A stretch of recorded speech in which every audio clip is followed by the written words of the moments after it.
വിവാഹക്കാർക്ക് തടസ്സം ഉണ്ടാക്കരുതെന്ന് KSRTC bus വിടണമെന്നാ പറഞ്ഞത്. എന്തുകൊണ്ട് അവർ വിട്ടില്ല? ഞങ്ങൾ ഭക്ഷണം കഴിക്കാൻ ഞങ്ങളുടെ പൊടിക്കുഞ്ഞുങ്ങൾ ഞങ്ങളുടെ കുഞ്ഞുങ്ങൾക്ക് വൈകാത്തതാ കണ്ടോ. ഒരു ചിന്തിക്കാനുള്ള കഴിവില്ലേ?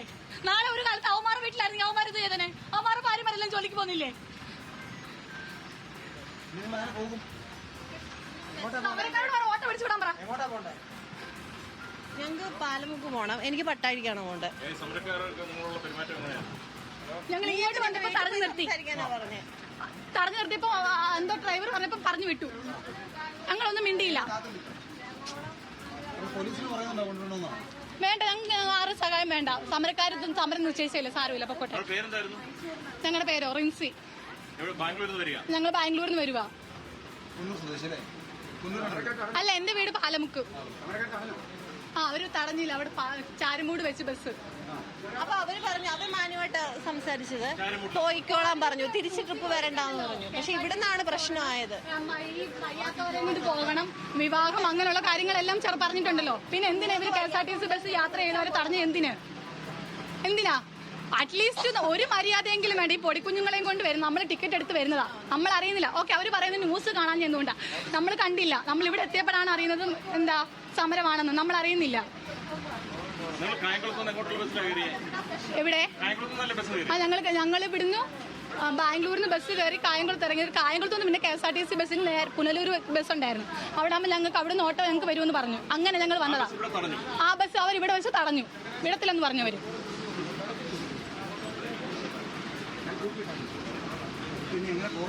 എന്തായാലും വലിയ തരത്തിലുള്ള പ്രതിസന്ധികൾ ഉണ്ടാകുന്നുണ്ട് ഈ ഹർത്താൽ കാരണം. പലയിടത്തും ആളുകളെ തടയുന്നു, വാഹനങ്ങൾ തടയുന്നു എന്നുള്ളതാണ്. വിവിധ ജില്ലകളിൽ നിന്നും നമ്മുടെ റിപ്പോർട്ടർമാർ നമുക്കൊപ്പം ചേരും. ആദ്യം കോട്ടയത്തേക്കാണ്. കോട്ടയത്ത് നിന്നും അജിത് ബാബുവാണ് നമുക്കൊപ്പം ചേരുന്നത്. അജിത്, സമരം ശാന്തമായിരിക്കും, ഈ ഒരു ഹർത്താൽ ശാന്തമായിരിക്കും, അനിഷ്ട സംഭവങ്ങളൊന്നും ഉണ്ടാകില്ല എന്നാണ് സമരാനുകൂലികൾ പറഞ്ഞത്. പക്ഷേ ഇങ്ങനെയുള്ള സംഭവങ്ങൾ കൂടി ഈ ഒരു സമയത്ത് ഉണ്ടാകുന്നു. പലയിടത്തും വാഹനം തടയുന്നു, അവശ്യ യാത്രക്കാരെ തടയുന്നു എന്നുള്ള വിവരം കൂടി വരുന്നുണ്ട്. കോട്ടയത്തെ ഒരു സ്ഥിതിഗതി ഈ ഒരു സമയത്ത് എങ്ങനെയാണ്?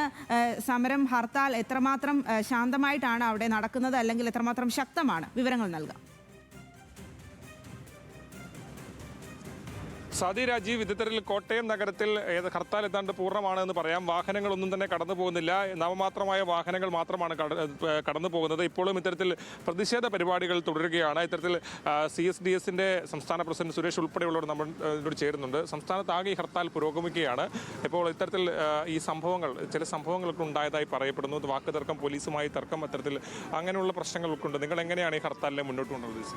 നിതിൻ രാജിൻ്റെ യഥാർത്ഥ ഘാതകരായ 5 അധ്യാപകർ, റാം ഉൾപ്പെടെയുള്ള ആളുകളെ അറസ്റ്റ് ചെയ്യണമെന്ന് ആവശ്യപ്പെട്ടുകൊണ്ടുള്ള ഹർത്താലാണ്.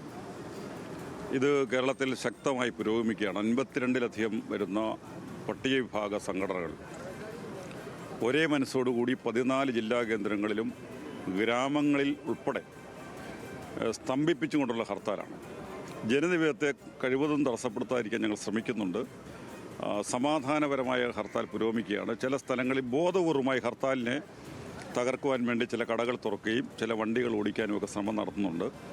അത് ബോധപൂർവം ഈ ഹർത്താൽ അട്ടിമറിക്കാനുള്ള ശ്രമമാണ്. അതിശക്തമായി തന്നെ ഹർത്താൽ പുരോഗമിച്ചുകൊണ്ടിരിക്കുക. 14 ജില്ലയിലും ഹർത്താൽ ശക്തമായി തന്നെ പുരോഗമിക്കുന്നു. 6 മണി വരെ ഞങ്ങൾ നിരത്തിലുണ്ടാകും. ഞങ്ങളുടെ ശക്തമായ പ്രതിഷേധം ഇത് തുടരുക തന്നെ ചെയ്യും. കേരളത്തിൽ പട്ടിക വിഭാഗങ്ങൾ മാത്രം ഹർത്താൽ നടത്തുമ്പോൾ ഹാലിളുകുന്ന കുറേ ആളുകളെ ഞങ്ങളുടെ സമൂഹം തിരിച്ചറിയുന്നുണ്ട്. അതുകൊണ്ട് ഏത് വെല്ലുവിളി ഉണ്ടായാലും ശരി, ഞങ്ങൾ ഈ ഹർത്താലുമായി മുന്നോട്ട് പോകും. ഈ ഹർത്താലിൽ ഒരു അനിഷ്ട സംഭവങ്ങളും ബോധപൂർവ്വം ഞങ്ങൾ ഉണ്ടാക്കാറില്ല. സമാധാനപരമായൊരു ഹർത്താലാണ് നടന്നുകൊണ്ടിരിക്കുന്നത്. അവശ്യ സർവീസുകളെ ഒഴിവാക്കിയിട്ടുണ്ട്. പ്രൈവറ്റ് വണ്ടികളൊന്നും ഓടുന്നില്ല. നഗരം നിശ്ചലമാണ് എല്ലാ സ്ഥലങ്ങളിലും. ഏതാണെങ്കിലും ഹർത്താൽ പുരോഗമിക്കുകയാണ്. അത്തരത്തിൽ ചില ബോധപൂർവമായ പ്രശ്നങ്ങൾ ഉണ്ടാക്കാൻ ചില ആളുകൾ ശ്രമിക്കുന്നുവെന്നുൾപ്പെടെയുള്ള കാര്യങ്ങളാണ് അദ്ദേഹം പറഞ്ഞത്. ഇപ്പുറത്തുമെല്ലാം ഈ പ്രതിഷേധ പരിപാടികൾ നമുക്ക് അങ്ങോട്ട് നോക്കിയാൽ വിവിധ വാഹനങ്ങൾ തടഞ്ഞുകൊണ്ട് KSRTC ബസ് ഉൾപ്പെടെ ഇവിടെ രാവിലെ തടയുന്ന പശ്ചാത്തലം ഉണ്ടായിരുന്നു. വളരെ പ്രധാനപ്പെട്ട ഒരു സെൻറ്റർ തന്നെയാണ് കോട്ടയത്തെ സംബന്ധിച്ച്. അവിടെ ഇത്തരത്തിൽ വലിയ പ്രതിഷേധം മണിക്കൂറുകളായി തുടരുകയാണ്. ഇപ്പോൾ ഇത്തരത്തിൽ ഈ പ്രതിഷേധത്തിൻ്റെ ഭാഗമായി കൂടുതൽ ആളുകൾ ഇങ്ങോട്ടേക്ക് എത്തുന്നു എന്നുൾപ്പെടെയുള്ള കാര്യങ്ങൾ കൂടി ഇവിടെ നിന്ന് നമുക്ക് കാണാൻ കഴിയുന്ന പശ്ചാത്തലമുണ്ട്. ഏതാണെങ്കിലും ഇപ്പോൾ നമ്മളോടൊപ്പം ഇത്തരത്തിൽ സാംസ്കാരിക ചിന്തകൻ കൂടിയായിട്ടുള്ള സണ്ണി എം കബിക്കാട് നമ്മളോടൊപ്പം ചേരുകയാണ്. ഇത്തരത്തിൽ ചില സംഘടനകളൊക്കെ കടകൾ തുറന്ന് പ്രവർത്തിക്കുമെന്ന് പറഞ്ഞിരുന്നു. അപ്പോൾ അത്തരം സമീപനങ്ങൾ ഉണ്ടായാൽ അത് എങ്ങനെയായിരിക്കും? കടകൾ തുറന്ന് പ്രവർത്തിക്കരുത് എന്ന് വ്യവസായികളോടും വ്യാപാരികളോടും ഞങ്ങൾ അഭ്യർത്ഥിച്ചിട്ടുണ്ട്. ബഹുഭൂരിപക്ഷം സ്ഥലങ്ങളിൽ അവർ നമ്മളോട് സഹകരിക്കുന്നുണ്ട്. ചില സ്ഥലങ്ങളിൽ ഇവർ സഹകരിക്കാതിരിക്കുന്നത് യഥാർത്ഥത്തിൽ പോലീസിൻ്റെ ഒരു ഇടപെടലായിട്ടാണ് ഞങ്ങളതിനെ കാണുന്നത്. സ്റ്റേറ്റിൻ്റെ ഇടപെടലാണ്. നിങ്ങൾ കട തുറന്നു, പ്രശ്നമില്ലെന്ന് പറയുക, അവരെ കൊണ്ട് കട തുറപ്പിക്കുക, ഈ സമരാനുകൂലികൾ അവിടെ ചെല്ലുക, സംഘർഷം ഉണ്ടാക്കുക, സമരം വയലൻ്റായിരുന്നു എന്ന് സ്ഥാപിക്കുക. ഇത് സ്റ്റേറ്റിൻ്റെ ഒരു പദ്ധതിയാണ്. ആ പദ്ധതി വീഴാൻ ഞങ്ങൾ ഉദ്ദേശിക്കുന്നില്ല. ആണ് ഒന്നാമത് പറയാനുള്ളത്. കടകളിൽ ചെന്ന് മര്യാദയ്ക്ക് പറയും, കട അടയ്ക്കാൻ പറയും. കട അടയ്ക്കുന്നില്ലെങ്കിൽ നമ്മൾ ആ കട നോട്ട് ചെയ്യും, ആ കട ബഹിഷ്കരിക്കും നമ്മൾ. അത് ഈ ഒരു ജനത 60 ലക്ഷം വരുന്നൊരു ജനത ഇവിടെ സമരം ചെയ്യുന്നത്. അവർ മുഴുവൻ വെല്ലുവിളിച്ചിട്ട് കച്ചവടം നടത്തി കേരളത്തിൽ രക്ഷപ്പെടാമെന്ന് ഒരുത്തരും വിചാരിക്കേണ്ട. അവനെ ഞങ്ങൾ കായികമായോ ഇന്നോ ഒന്നും ചെയ്യാൻ ഉദ്ദേശിക്കുന്നില്ല. അവനെ കച്ചവടം ഞങ്ങൾ കേരളത്തിൽ പൂട്ടിക്കും. അതാ പറയുന്ന കാര്യം.